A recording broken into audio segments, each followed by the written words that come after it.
కుకట్పల్లి సహస్ర. తిన కేస్‌లో ట్విస్ట్‌ల మీద ట్విస్ట్‌లు జరుగుతున్నాయి. ఒకసారి చంపింది వాళ్ళ నాన్న అనొచ్చింది. ఒకసారేమో తన ఇంటి పక్కన వాళ్ళు 40 ఇయర్స్ ఏజ్‌లో ఉన్న ఒకతను చంపాడు అనొచ్చింది. ఇలా ప్రతి టైమ్ ట్విస్ట్ మీద ట్విస్ట్ వస్తూనే ఉంది. పోలీసులు ఒక 100 సీసీ కెమెరాస్ అన్నీ తీసుకొని వాళ్ళు సెర్చ్ చేసిన ఇన్ఫర్మేషన్ ప్రకారం తెలిసిన నిజం చాలా భయంకరంగా ఉంది.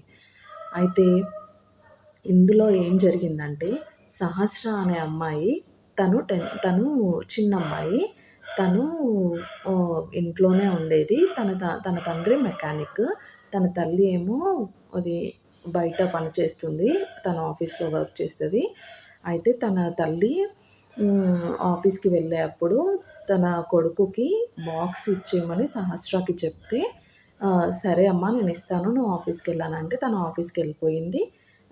అయితే 12:45 ఆ టైంలో ఏంటంటే ఆహ్, తనకి మళ్ళీ వాళ్ళ మమ్మీకి కాలొచ్చిందంట. స్కూల్‌కి ఇంకా లంచ్ బాక్స్ రాలేదు. ఏంటో కనుక్కోండి అననొస్తే, అప్పుడు వాళ్ళ మమ్మీ వాళ్ళ ఇంట్లో కింద ఉన్న వాళ్ళకి కాల్ చేస్తే, అది వాళ్ళ ఇంటికి వెళ్ళినప్పుడు తెలిసిందేంటంటే, ఇంటి పైన గడ వేసి ఉందనమాట వాళ్ళది. అది తీసి చూసాక ఆ గడ తీసి చూసాక ఏమైందంటే, అది తీసి చూడడం కరెక్ట్ కాదనని మళ్ళీ కాల్ చేసి, ఇంట్లో ఎవ్వరు లేరు గడేసుందని చెప్పి మళ్ళీ కాల్ చేసింది. అయితే ఇదేంటి తినెక్కడికెళ్ళింది బాక్స్ తీసుకెళ్ళకుండా అననని మళ్ళీ 1:00కి వాళ్ళ డ్యాడీ లంచ్‌కనొచ్చినప్పుడు చెక్ చేసేసరికల్లా తన డోర్ తీసే వరకల్లా తిని శవమై పడిపోయింది. అయితే ఇలా ఎవరు చేశారు ఏంటి అనేది మాత్రం వాళ్ళ తండ్రికి తెలియక చాలా షాక్‌లో ఉన్నారు అన్నట్టు. తర్వాత ఇప్పటికి ఇంకా వాళ్ళు అంత ఇన్వెస్టిగేషన్ చేసి లాస్ట్‌కి తెలిసిన విషయం ఏంటంటే, ఒక 10థ్ క్లాస్ అబ్బాయి, 4థ్ ఫ్లోర్‌లో ఉండే అబ్బాయి, సహస్ర వాళ్ళేమో థర్డ్ ఫ్లోర్‌లో పెంట్ హౌస్‌లో ఉంటారు వేరే బిల్డింగ్‌లో. ఇతనేమో 4థ్ ఫ్లోర్‌లో ఉంటాడు. దాని నుంచి థర్డ్ ఫ్లోర్‌కొచ్చి అక్కడి నుంచి జంప్ చేసి థర్డ్ ఫ్లోర్‌లో పెంట్ హౌస్‌కెళ్ళి అక్కడ తను తనని మర్డర్ చేశాడన్నట్టు. యాక్చువల్‌గా తను ఏంటంటే 80,000 వాళ్ళ ఇంట్లో ఉన్నది గమనించి, ఆ 80,000 దొంగతనం చేసేసాడు ఆల్రెడీ. ఇంకా హుండీలో ఉన్న డబ్బులు తీసే టైంకి కరెక్ట్‌గా సహస్ర అనే అమ్మాయి వచ్చి తిరగబడడంతో తన మీద దాడి చేశాడు. తనకి మొత్తము బాడీ మీద 18 టైమ్స్ పొడిచాడు. ఇంకా గొంతు చుట్టూ 7 టైమ్స్ పొడిచాడు. ఇంత దారుణంగా చంపాడు. 10థ్ క్లాస్ ఏజ్‌లో అసలంత దారుణంగా చంపడానికి తనకెట్లా మనసొచ్చిందో ఏమో అసలు. వీడియోస్ ఈ సోషల్ మీడియా ప్రభావం ఎక్కువైపోయి అసలెట్లా తయారవుతున్నారంటే పిల్లలు ఈ మధ్యన నిజానికి చాలా దూరంగా ఉంచడమే బెటర్ ఫోన్‌లకి, వాటికి అన్నిటికి. సో, తను మళ్ళీ ఆ అబ్బాయి ముందే ప్రీ ప్లాన్‌గా ఒక పేపర్ మీద రాసుకున్నాడు. ఏంటంటే, నేను ఈ ప్లాన్ అంతా పకడ్బందీగా చేయాలి. దీంట్లో వాళ్ళ ఇంట్లోకి వెళ్ళడము, గ్యాస్ పైప్ తీసేయడము, తర్వాత ఇవన్నీ తను లిస్ట్ అంతా ఒక పేపర్ మీద పక్కా ప్లాన్‌గా చేసుకొని, వాళ్ళ ఇంటికి వెళ్ళి పాపం సహస్రాన్ని అలా చంపడము. అసలెంత దారుణమైన విషయం అనంటే, ఇట్లా అసలు ఏమైపోతుందో సొసైటీ అర్థం కావట్లేదు. చిన్న చిన్న పిల్లలు కూడా 10థ్ క్లాస్ అబ్బాయి. తను మళ్ళీ భారీగా గూడా ఏం లేడు. సన్నగా ఉన్న అబ్బాయి. మైనర్ అబ్బాయి. ఈ ఇలా చేయడం దారుణం.